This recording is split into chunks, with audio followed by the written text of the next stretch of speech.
Hello friends, তো চলো আজকে আবার চলে এসেছি আমি মেনসুরেশনের থার্ড পার্ট নিয়ে। আজকেও কয়েকটা অঙ্ক করিয়ে দেবো। বলেছিলাম যে এই চ্যাপ্টারটা শেষ করতে বেশ কিছুদিন সময় লাগবে, কারণ এটা বেশ বড় চ্যাপ্টার আছে আর একটু জটিলও আছে। তো চলো আজকের লেসন শুরু করা যাক। যারা আজকে প্রথম দেখছো অবশ্যই সাবস্ক্রাইব করতে ভুলবে না, আর যারা পুরনো আছো তারাও আমার চ্যানেলটাকে শেয়ার করে দিও প্লিজ। তো চলো আজকের লেসন শুরু করা যাক। দেখো আজকের প্রথম অঙ্কটা দেখো। The carpeting of a room twice as long as it is broad at the rate of 50 paise per square metre, cost of rupees 12 taka 25 পয়সা। তার মানে একটা রুম কার্পেন্টিং করতে যার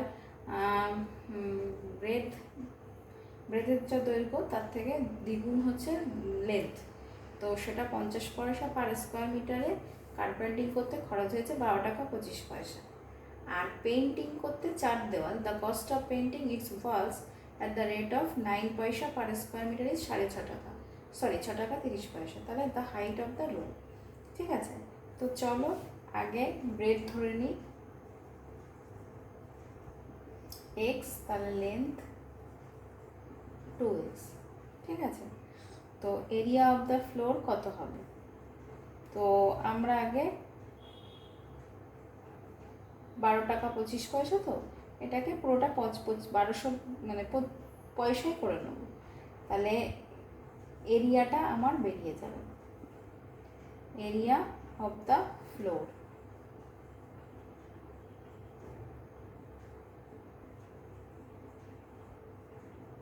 (1225/50) কেন করছি?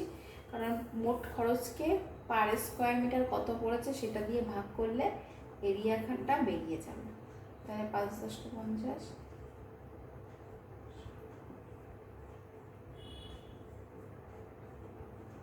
তাহলে 49/2 মিটার স্কোয়ার। ঠিক আছে, তাহলে x × 2x = 49/2। তাহলে (2x স্কোয়ার = 49/2), x স্কোয়ার = 49/4, তাহলে x = √49/4, 7/2। ঠিক আছে, তাহলে ব্রেথ বেরোলো এইটা, তাহলে 2x লেন্থ হচ্ছে 2 × 7/2, তাহলে 7 মিটার। ঠিক আছে, এবার দেখো লেন্থ আর ব্রেথ পেয়ে গেলাম। এইবার আমি নেক্সট পার্ট বলেছে 4 দেওয়াল রং করতে খরচ হয়েছে 6 টাকা 30 পয়সা, পার স্কোয়ার মিটার 9 পয়সা। তাহলে এরিয়া অফ দ্য 4 ওয়াল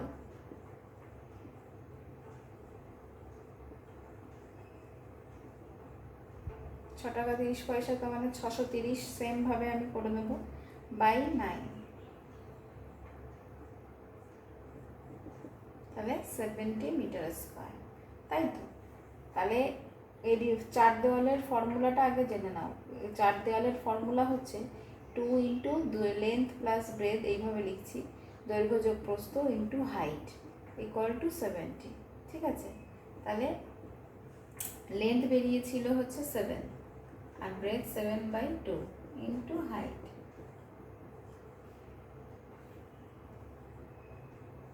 তাহলে আমি এটা ক্যালকুলেশনটা করে নিই। এটা যোগ করলে হচ্ছে 21/2 ইন্টু h, 70, 2 2 কেটে গেল,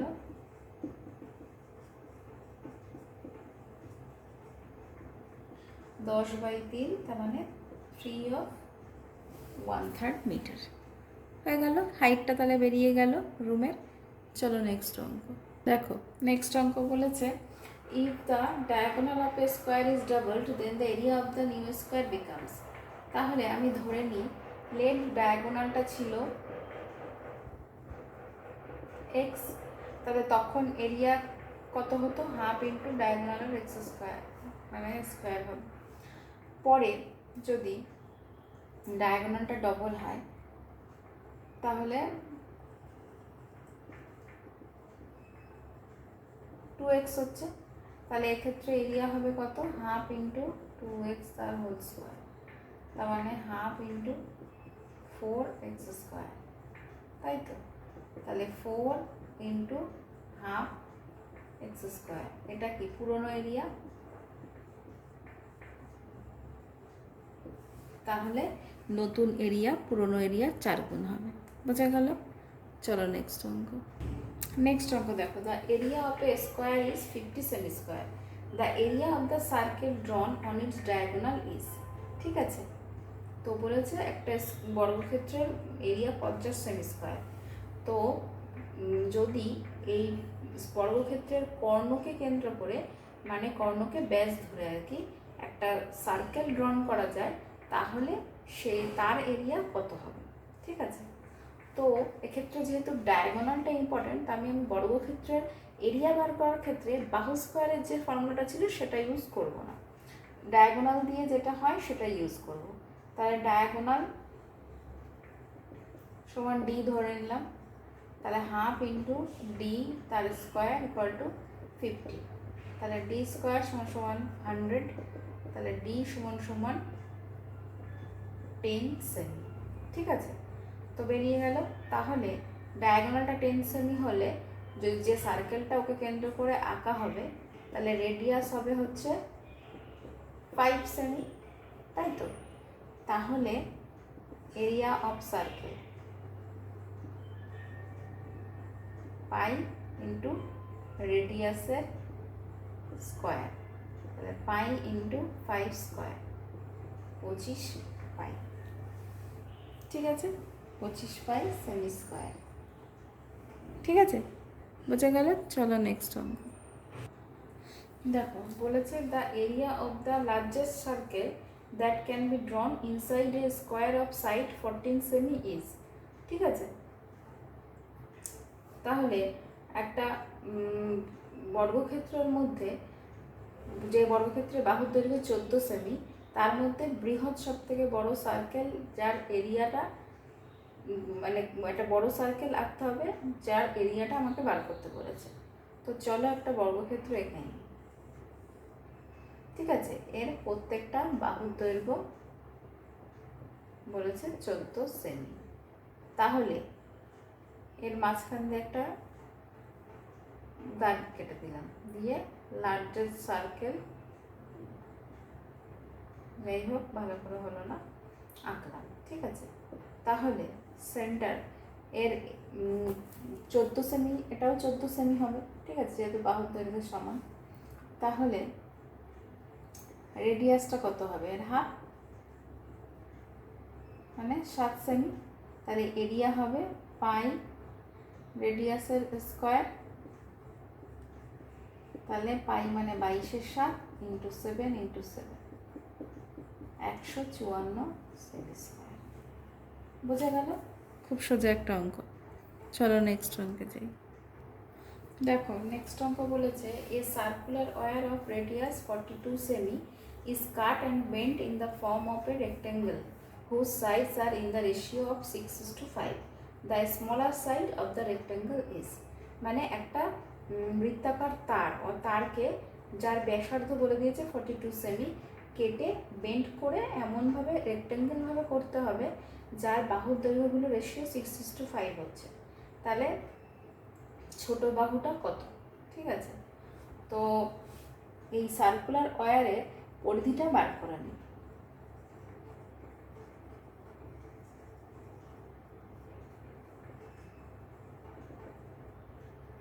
এর ফর্মুলা হচ্ছে 2 ইন্টু পাই ইন্টু আর, আর হচ্ছে রেডিয়াস, আর পাই এর মান হচ্ছে 22/7।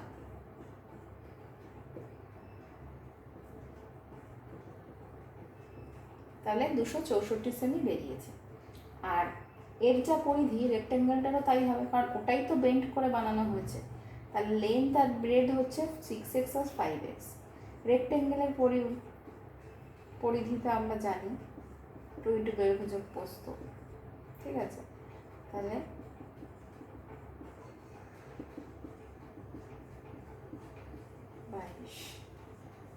একেবারে কেটে দিলাম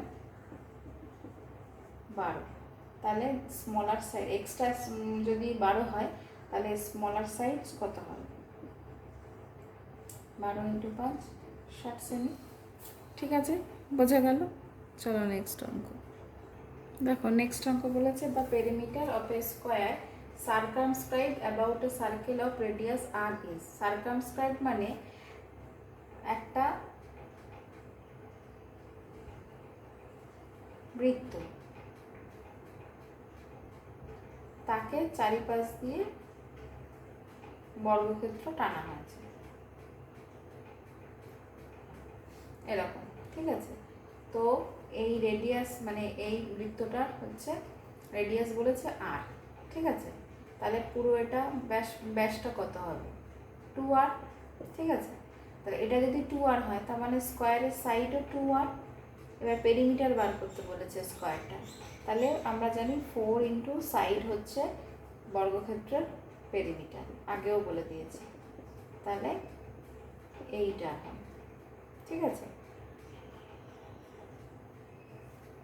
চলো নেক্সট অঙ্ক দেখো। নেক্সট অঙ্ক বলছে the largest possible square is inscribed in a circle of unit radius the area of the square. মানে একটা বৃত্ত যার রেডিয়াস হচ্ছে 1, ঠিক আছে, এর ভেতরে বলেছে লার্জেস্ট বর্গক্ষেত্র যার এরিয়াটা কত হবে, ঠিক আছে। তো এইভাবে আমি বৃত্তটাকে মেনশন করছি, ঠিক আছে, সার্কেলটা। তাহলে এটা যদি 1 হয় তাহলে পুরোটা ব্যাস কত হবে? 2 ইন্টু 1, ঠিক আছে। তাহলে এটা বর্গক্ষেত্রের জন্য কি ডায়াগোনাল, তাহলে হাফ ইন্টু ডায়াগোনালের স্কোয়ার, তার মানে 4/2 সমান সমান 2 স্কোয়ার ইউনিটস, ঠিক আছে, বোঝা গেল। চলো নেক্সট আর লাস্ট অঙ্ক দেখো। আজকে লাস্ট অঙ্ক, এটা নতুন জিনিস দিয়ে শুরু করছি। ত্রিভুজ, the base of A right angle triangle. Right angle triangle মানে সমকোণী ত্রিভুজ, ঠিক আছে, মানে যার একটি কোণ মানে এটা 90 ডিগ্রি, ঠিক আছে। তো বলেছে এর বেসটা 5 metre and its hypotenuse, hypotenuse মানে অতিভুজ এসি, এটা 13 মিটার, ঠিক আছে। তাহলে এর এরিয়া কত হবে? তো এক্ষেত্রে ফর্মুলাটা হচ্ছে half into base into height. Base কোনটা? বিসি, আর হাইট হচ্ছে এবি, ঠিক আছে। এবার এবির মান আমি জানি না, তাহলে আমাকে বার করতে হবে পিথাগোরাসের থিওরেম। পিথাগোরাসের থিওরেমটা কি? এসি স্কোয়ার মানে অতিভুজ স্কোয়ার ইকুয়াল টু লম্ব স্কোয়ার প্লাস ভূমি স্কোয়ার মানে base square plus height square.